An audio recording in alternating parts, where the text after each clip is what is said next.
कनिया। हाँ मम्मी जी। कहाँ जाए के तैयारी होता है? जा तनी शॉपिंग करे। आज तो कुछ हो जाए इनका के मार्केट जाए ना दे। ए जी 5,000 रुपया दीता। खाएला मम्मी जी ला एगो साड़ी देख ले बनी खूब सुंदर खरीदे के बा। वाह ई भलनु अच्छा पतो होला बात कि माइयो ला कुछ सोचा तारू। चला देते कनिया हाँ मम्मी जी। आज मार्केट नहीं के जाए के। काहे? एगो हम पंडित जी से देखौनी नु तो कहला हन कि पतो घर के लक्ष्मी होला। 1 महीना तक पतो के हाथ से खर्चा मत होके देम रुपया, ना तो बरकत घर में ना होई। जा आज नहीं के जाए के शॉपिंग। मम्मी जी सब कुछ ना होला, दुनिया कहाँ से कहाँ पहुँच गल रहुआ, ये सब दकियानोसी बात में फसल बनी। कुछ हो जा आज जाए के नहीं के जा। बड़ा मार्केट जाए वाला भई रही है, रोज रोज मार्केटिंग का होता।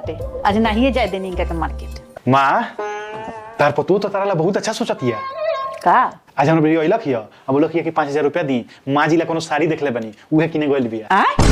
ई तो हम अपने गोड़ पर अपने कुल्हाड़ी मार लेनी।